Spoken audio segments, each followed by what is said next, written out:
Amici belli, amici bellini, buon giovedì. Mamma mia, è dura svegliarsi così presto. Sentite i rumori? Allora, fermi tutti. Cominciamo con le cose con calma perché non si sta capendo più niente. Mi arrivano notizie, mi sono arrivati tantissimi messaggi privati di gente che mi mandava il fallo di mano di Bonucci, la gomitata di Chiellini, tutta una serie di cose. Allora io prima cosa sono andato su OneFootball, prima cosa proprio al mattino e ho cercato le notizie perché OneFootball ne parlerebbe anche e vediamo un attimino. La prima cosa vedo che parla di Morata, allora scaricate OneFootball anche voi. Praticamente scoprì Morata alla Juve. Allora io poi vado giù. Ah, c'è pure la cosa, rigore o non rigore. Ma ne parliamo con calma. Bisogna avere un buon caffè davanti. Aspettate un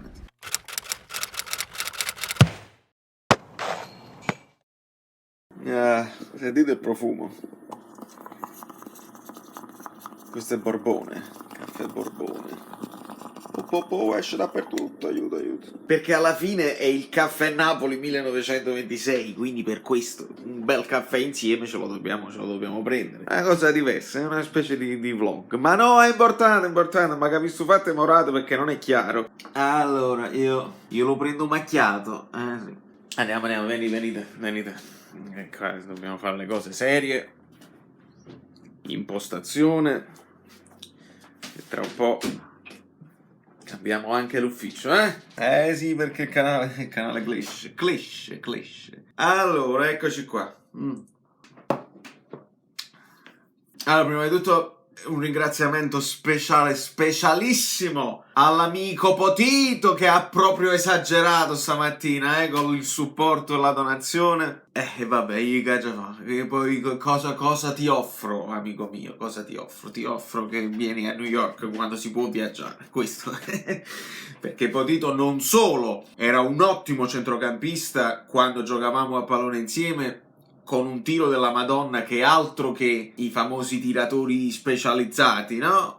Veramente, le barriere, potevi mettere la barriera, non serviva a niente, passava comunque. Ma andiamo al nocciolo. Se è vero come è vero che questo mi sembra un fallo di mano evidente, non riesco a trovare le immagini, cioè trovo il fermo immagine, trovo la fotografia, non riesco a trovare il video. Vi dirò di più, non mi sto nemmeno impegnando più di tanto a cercarlo, perché? Perché non ha importanza, perché gli arbitri hanno detto quest'anno che i giocatori non devono giocare come i pinguini e quindi questi rigori non si danno più. Benissimo. Allora noi non ci metteremo mai a protestare per questo rigore. L'importante è che la prossima volta, quando Ronaldo lo sbatterà contro la mano di uno che sta nella stessa posizione, da distanza ravvicinata, mi dicono non l'ho visto, non si darà il rigore alla Juve, perché a me solo questo interessa. Poi per il resto fate quello che volete. Un po' di uniformità di giudizio lungo tutto l'anno e l'annata. Le gomitate di Chiellini saranno sempre sdoganate, non c'è problema. Però, per quanto riguarda i rigori, noi ci segniamo tutto. C'era la manina di Bruno Alves, troppo attaccata al corpo. Questa è molto più larga, nemmeno si dà. Allora, la prossima volta che capita a Zielinski, che capita a Maksimovic, non ce la daranno. Quindi stiamo tranquilli che andrà tutto bene, non se ne parla proprio. Ma quello che poi diventa la notizia di giornata è questa qua di Morata. Pare sia fatta, nel senso che il famoso Suarez, la storia di Suarez, l'italiano, vado a Torino, l'esame, le cose, no, Suarez all'Atletico Madrid e Morata alla Juve. Magari gli va bene, ragazzi, magari gli va bene così. Io come idea proprio, cioè, al di là della rivalità sportiva calcistica, io non credo che una squadra che voglia vincere la Champions si affidi a Morata come prima punta. Una cosa è che ti prendi Suarez, una cosa è che ti prendi Morata, che è una minestra riscaldata, che già cioè, hanno queste idee sempre anzianotte. Cioè, non lo so, sarà che io sono molto soddisfatto di Osimhen al momento, quello che ci ha fatto vedere in poche amichevole nella prima partita, nei pochi minuti, a me mi soddisfa, e quindi non mi sento, per una volta, non mi sento geloso nel senso invidioso, ecco, in inglese si dice jealous, anche per indicare envy, no? Invidioso. Non sono invidioso della politica societaria della Juventus, certo, di Kulusevski sì. Ecco, se devo dire uno, Kulusevski, che tra l'altro esordisce con un gol bellissimo subito, dopo pochi minuti, il suo esordio alla Juventus è con un gol così. Là sì, là mi sento invidioso, là lo volevo anche io. Ma che tu insisti con questi vecchiacci, cioè Morata, Giroud, Dzeko, lo stesso Dzeko che dice ma loro se lo prendono lo stesso, allora qua si ritorna al discorso che ci resta Milik, ci resta sul groppone. Non può essere, non può andare proprio bene, come cazzo se fa?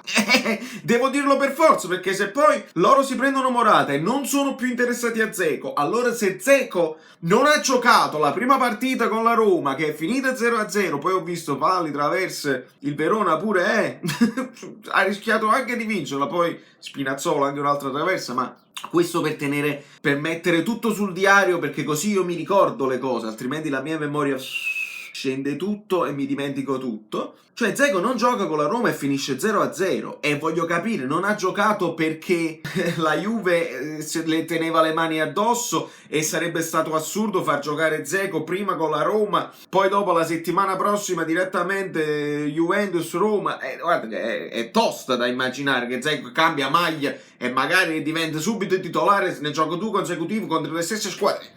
È una roba che non mi... Però potrebbe addirittura essere che a questo punto rimane alla Roma e Milik non se lo prendono più. Oppure la Juve si piglia anche Dzeko. Non capisco, e dovete dirmelo voi nei commenti, perché prima di tutto non possiamo andare nella scazzetta delle squadre degli altri. Noi facciamo un po' di cronaca più che opinionismo qua per le squadre degli altri. Per le squadre nostre noi mettiamo il nostro, e anzi vi ringrazio perché i 2 video iniziali di inizio stagione sono andati già benissimo, 2, uno consecutivo all'altro, che superano le 3.000 views e siamo 2.003 di iscritti. Vuol dire che iscrivetevi al canale, che l'avete visto in tanti e siete bellini, guardate, iscrivetevi e facciamo crescere i numeri, ma per una questione di algoritmo, non per altro, perché lo sapete che poi alla fine quando l'argomento è pregno la gente scrive, l'argomento Parma-Napoli era pregno. Quindi in conclusione non ci mettiamo a protestare per i rigori, noi ci segniamo che la spinta su Lozano era leggera, ci poteva stare ma non è clamoroso, ci segniamo che il fallo di mano di Bruno Alves era abbastanza vicino, la mano era un po' non proprio lungo il corpo attaccata, però anche lì non clamoroso. Ci segniamo questo qua di Bonucci, la gomitata di Chiellini, ce li segniamo tutti, e poi quando succede contro di noi la stessa cosa, una gomitata oppure un fallo di mano col braccio largo così, che però è di distanza ravvicinata, là protestiamo. Adesso non protestiamo più e va bene così.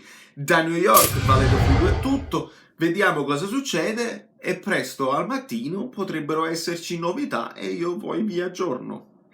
Magari un'intervista con Moschella, perché dobbiamo parlare di questa roba spagnola. L'Atletico Madrid, chi lo sa. Amici belline, vi siete iscritti al canale? Lasciate il like, se non vi siete iscritti al canale siete completamente pazzi. E se arriviamo a 5.000 iscritti io poi vi faccio un regalo, estrazione a sorte, si chiama giveaway, da Brooklyn, Saverio Solito, non mi ricordo.